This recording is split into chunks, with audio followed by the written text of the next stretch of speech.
Bismillahirrahmanirrahim. Assalamualaikum warahmatullahi wabarakatuh. Perkenalkan, nama saya Naila Muna, NIM 2120091 dari kelas Sejarah Peradaban Islam H. Di sini saya akan menjelaskan tugas mind mapping mata kuliah Sejarah Peradaban Islam dengan tema 3 Kesultanan Besar Islam. 3 Kesultanan Besar Islam meliputi yang pertama yaitu Dinasti Fatimiyah yang peradabannya dimulai pada tahun 909 sampai 1171 Masehi. Yang pembentukan atau lahirnya Dinasti Fatimiyah ditandai dengan adanya gerakan Syiah Ismailiyah yang dipimpin oleh Abu Abdullah Al-Husain dan beliau berhasil menarik suku Barbar untuk menjadi pengikutnya. Kemudian kedudukan Khalifah Abu Abdullah Al-Husain dinobatkan kepada Said Ibnu Husain Al-Salamiyah, dan Khalifah Said Ibnu Husain Al-Salamiyah berhasil mengusir penguasa dinasti Aghlabiyah yang terakhir yaitu Ziyadatullah III di Tunisia. Kemudian pada tahun 909 Masehi berdirilah dinasti Fatimiyah di Afrika Utara. Poin kedua yaitu strategi dinasti Fatimiyah. Dimulai dari mengambil kepercayaan umat Islam, yaitu bahwa Abu Abdullah Al-Husain merupakan keturunan Fatimah putri Rasul. Kemudian ada Khalifah Abu Tamim Ma'had Al-Mu'aislidinil berhasil menguasai Mesir sebagai pusat dunia Islam melalui Jenderal Johar Sikli, yaitu mendirikan ibu kota baru Kairo, membina suatu Universitas Al-Azhar, menyebarluaskan ideologi Syiah di Palestina dan Syria. Kemudian ada Khalifah Abu Ali Al-Mansur Al-Hakim di Amrullah. Beliau memerintah 25 tahun dengan berhasil mendirikan Darul Hikmah, yaitu akademik sejajar dengan Cordova dan Baghdad, dan berhasil mendirikan Dar al-Ulum atau perpustakaan.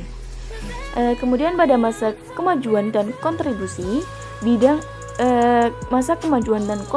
dinasti Fatimiyah ditandai pada bidang politik dan pemerintahan, yaitu sistem pemerintahan menganut sistem khalifah dan membentuk wazir atau menteri-menteri. Kemudian membentuk dewan-dewan pemerintahan. Wazir atau menteri dalam dinasti Fatimiyah dibagi menjadi dua, yaitu militer dan sipil. Militer meliputi tentara perang, pengawal khalifah.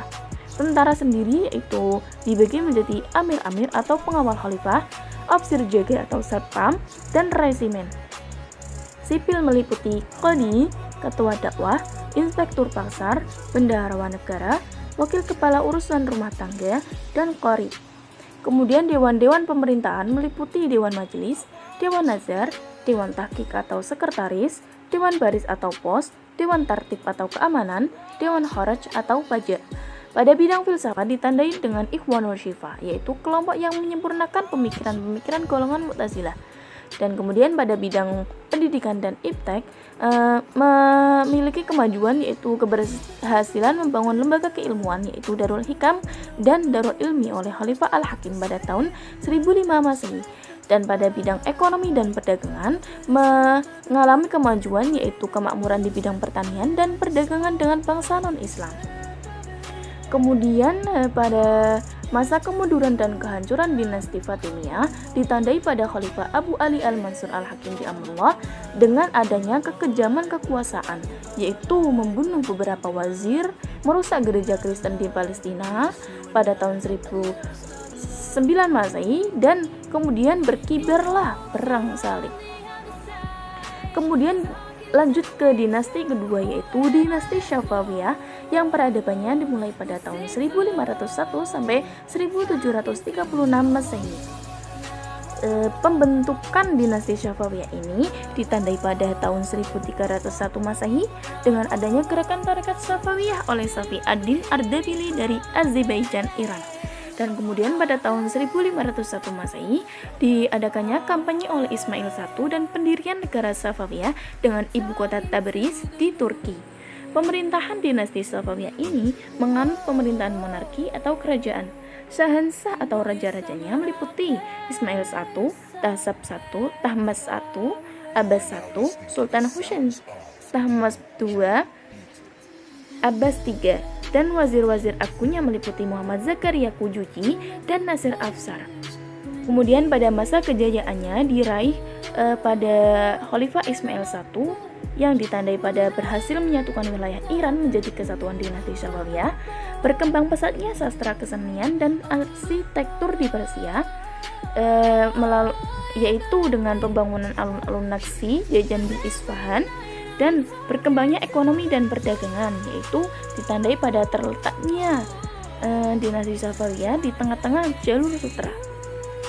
Pada masa keruntuhan dinasti Safawiyah terjadi pada abad ke-17, yaitu ditandai pada hidup foya-foya di kalangan raja-raja Safawiyah. Iran sering diserang Turki Utsmaniyah, Afgan, dan Arab.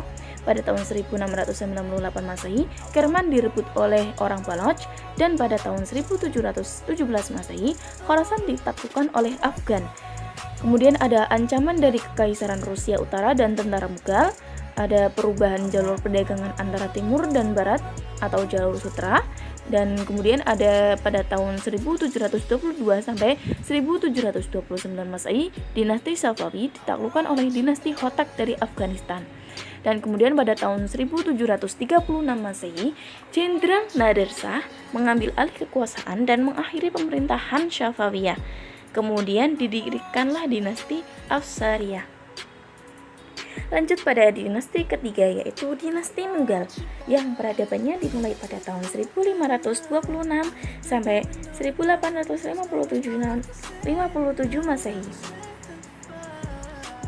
Pembentukan dinasti Mughal ini dimulai pada tahun 1526 Masehi oleh Zainuddin Muhammad Babur, yaitu pemimpin Mongol dari cabang dinasti Timuriyah di Asia Tengah.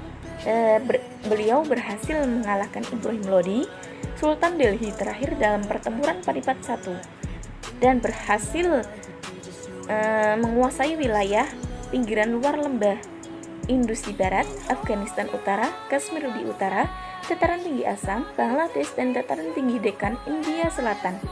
Sistem pemerintahannya menganut sistem pemerintahan monarki absolut, yaitu negara kesatuan dengan struktur federal. Kaisar atau Badsahnya meliputi raja pertama, yaitu Babur I pada tahun 1526 sampai 1530, dan raja terakhir yaitu Bahadur Shah II, yaitu meliputi pada tahun tipe 1837 sampai 1857.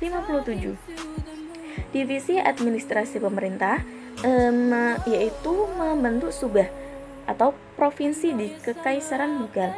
Subah tersendiri ada 12 subah yang dibentuk, yaitu hasil reformasi administrasi Akbar. Hasil kebudayaan kerajaan Mughal yang pertama, pada bidang politik dan militer, politik ditandai dengan sulh-e-kul, yaitu toleransi universal, dan militer ditandai pada pasukan gajah berkuda dan meriam. Bidang ekonomi tersendiri pada kerajaan Mughal yaitu perekonomian bidang agraris. Pada bidang seni dan arsitektur tersendiri juga menghasilkan hasil kebudayaan, yaitu seni karya sastra gubahan penyair istana dan arsitektur Taj Mahal di Agra, Istana Fatmur Sikri, serta Masjid Raya Delhi. Masa perkembangan dan kejayaan dinasti Mughal terjadi pada Khalifah Jalaluddin Muhammad Akbar, Nuruddin Muhammad Salim, dan Shahabuddin Muhammad Khurram.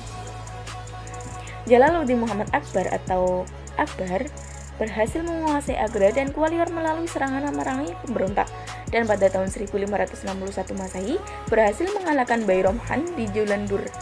Dan Khalifah Nuruddin Muhammad Salim atau Jahangir berhasil mempertahankan kekuasaan kerajaan Mughal. Kemudian Khalifah Shahabuddin Muhammad Khurram atau Shah Jahan dapat mengatasi berbagai pemberontakan dan perselisihan dan serta meluasnya daerah kekuasaan meliputi Hyderabad, Maratha, dan kerajaan Hindu lainnya dibantu putra ketiganya beliau yaitu Aurangzeb. Pada masa kemunduran dan keruntuhan dinasti Mughal terjadi pada abad ke-18 Masehi. Pada tahun 1739 Masehi dikalahkan oleh pasukan invasi Persia yang dipimpin oleh Nadir Shah. Dan tahun 1756 Masehi, Ahmad Shah merampok Delhi kembali. Kemudian negara Eropa memulai mendirikan kongsi dagang dan membuat koloni seperti Aiche, Perancis, Belanda, dan Portugal. Pada tahun 1857 Masehi, Kerajaan Britania membubarkan dan mengakhiri Kerajaan Mughal setelah pemberontakan Sepoy di India. Oke, baik, mungkin itu saja yang dapat saya sampaikan pada kesempatan kali ini. Semoga bermanfaat bagi kita semua. Kurang lebihnya mohon maaf apabila ada kekurangan-kekurangan penjelasan. Saya pamit undur diri. Terima kasih. Wassalamualaikum warahmatullahi wabarakatuh.